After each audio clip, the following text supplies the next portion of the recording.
What's going on, everybody? Good afternoon. Got a couple of interesting things that I want to talk about for a few minutes here regarding former Seattle Seahawks. In one case, a guy who was a Seahawk like 2 days ago, and in the other case, a guy who was a Seahawk almost a year ago. So, little different. One guy's a player, one guy's not a player. Nevertheless, it is Tuesday. There isn't a heck of a lot going on right now. And I actually got a lot of comments asking about the non player and what happened with him, which doesn't terribly surprise me.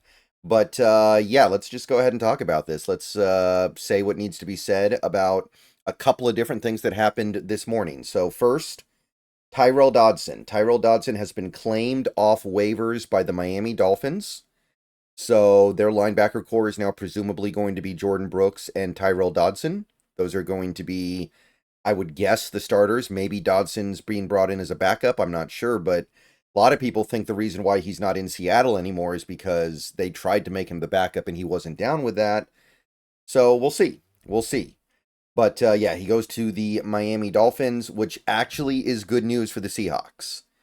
Brady Henderson explains why here. The Dolphins claiming Tyrel Dodson means the Seahawks are off the hook for the $1 million in base salary he's still owed for 2024. So we save $1 million. Some people have speculated it might be a 1.3 million, but according to Henderson, it's just the 1 million. But that's still good. We got him relatively cheap. I can't say that he was like I don't think he committed highway robbery or anything. He didn't play particularly well, but if you look at the amount of money we paid him, it was probably about in line with expectations given the money.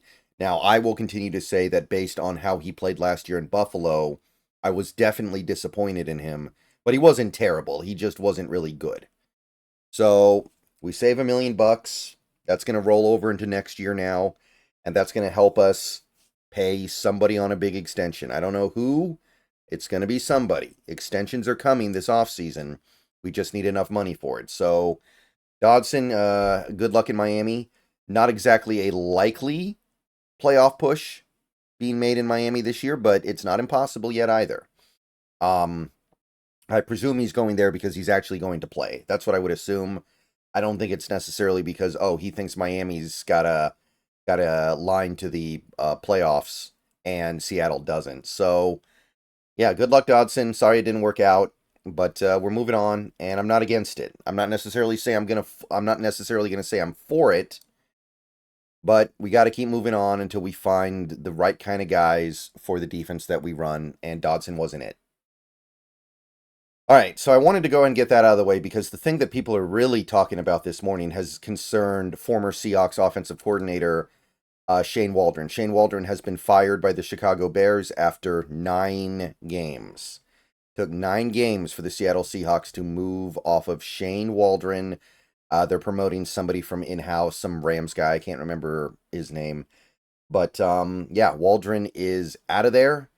And this has definitely provoked a little bit of a reaction from fans and even players. There was this from what is this? Manuel Acho on what show's he on? Listen Up. I don't watch these a lot of these NFL talking head shows, so I'm not sure which one Acho's on. It might be Listen Up. It might be Good Morning Football, Good Morning America Football. I can't remember, but he on air shared a text he received from a former Pro Bowl player about Shane Waldron, and I'm not going to read out exactly what the text says, but it basically said, "We all hate Shane Waldron. We can't stand him. We think he's awful." And as Corbin Smith says, if it's a Pro Bowler from Seattle, which is what Acho implies, that means it has to be either DK Metcalf, Tyler Lockett, or Geno Smith. So don't know who it could be. You'd probably think it was DK Metcalf of these three. If anybody would air somebody out like that, it would probably be DK. But we don't know. So obviously, the Seattle fan base in general was very, very down on Waldron after he left here. Generally speaking, people didn't really like Waldron that much when he was here. I don't totally know why. And, I gotta admit, when you see something like this from Acho, from Emmanuel Acho, and you hear what the players are saying. If that's true, and if that's a sentiment echoed by other players, that's hard to get around, right? If the players don't like the guy, then they don't like the guy, and it doesn't really matter. Nothing else really matters that much. I do, however, have to admit, I find it very interesting that Seattle fans feel the way that they feel about Shane Waldron when, by objective metrics, Shane Waldron, when he was in Seattle, was fine. And I don't know what happened in Chicago. I will say, from what I've seen from the Bears, which is not necessarily a ton, I didn't feel like he was doing that well. I also felt like it was really, really hard to blame him for much of anything when the offensive line is as bad as it is in Chicago.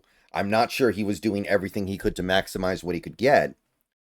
But the stuff that he was doing in Seattle that I thought worked fairly well just wasn't there. And it's hard to argue against him needing to be let go. I will continue to beat the drum that it's really hard to do anything as an offensive coordinator when you have that offensive line. But at the same time, I understand that you can't score 3 points at home against New England on top of the other really bad performances and not get thrown out. Like, I'm not necessarily saying that he fully deserves the blame for what's going on right now, but that's what happens. Your side of the ball, your area of focus doesn't produce, you get pushed out. But for me personally, I'm just going to be honest here. I never really understood the way this fan base spoke about Waldron. To me, Waldron was a guy who was fine. The reality is, I think most offensive coordinators in this league are just fine. There are a few guys who are really stand out bad, but most guys are fine. Shane Waldron was fine. Brian Schottenheimer was fine. Darrell Bevell was fine. And hopefully Ryan Grubb will get to fine by the end of this year, and hopefully next year he'll be better than fine, because you want to do better than fine, for sure. But I don't know. A lot of people came to my videos earlier today and they were like, I came here to see the Waldron video. Where's the Waldron video? And I got to be honest, I just don't really hold any animosity to Waldron at all. To me, he was here for 3 seasons. The first season was average. And that season, he had a quarterback who could not run his offense competently. And that quarterback also got injured, by the way, and then tried to play through the injury.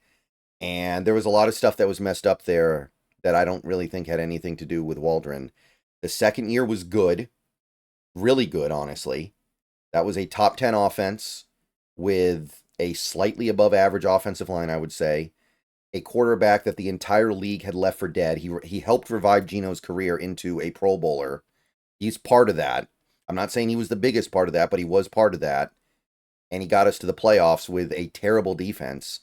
And then the last year, the offense was again average with a bottom 5 offensive line. One of the most inept offensive lines in the league. And quite honestly, with Ryan Grubb here, and I know people are not exactly in love with Ryan Grubb right now, we've seen how that really bad offensive line can just completely tank what you're trying to do. And maybe Ryan Grubb's no good too, and maybe Waldron's no good too, and maybe all these offensive coordinators are no good, but I think more than likely is just the personnel is failing them. So I don't have any animosity towards Waldron the way a lot of these fans do. A lot of people like to take shots at him. Honestly, I'll be perfectly honest. I thought the Seahawks fans taking shots and insulting Waldron after he left and after he went to the Bears, it's kind of a bad look. It wasn't sour grapes because it's not like he was great, but it felt a little low class to me that we were acting like this guy was terrible. But he's been pretty bad in Chicago, and I don't know if he deserves to get fired, but he deserves to get held accountable for what's going on. And we'll see what goes on. I think there are problems in Chicago far beyond just who the offensive coordinator is. But yeah, let me know what you guys think. I know a lot of you guys really think Waldron was terrible. I don't know why. I'll be perfectly honest, but I know a lot of you guys think that. So that's really all I can say about it. It didn't work out. I feel for him. We're not gonna have to play against him in a few weeks here. We do have a game against the Bears coming up, and we'll see how the replacement does. But yeah, that's probably it for Waldron as an OC. By the way, it's going to be a while before anybody else gives him a shot. And I mean, he's certainly not great, right? I thought he was fine in Seattle, but he wasn't great. He did some things that I thought were great, but the body of work was just fine. It was okay. All right. Sorry I don't have anything a little more biting or cutting for you guys. I know that the hot take and the overly emotional reaction to everything is what sells these days. I don't have one. All right. Maybe another video later today. More than likely, you're going to catch me on Twitch. See you guys later. Go Hawks.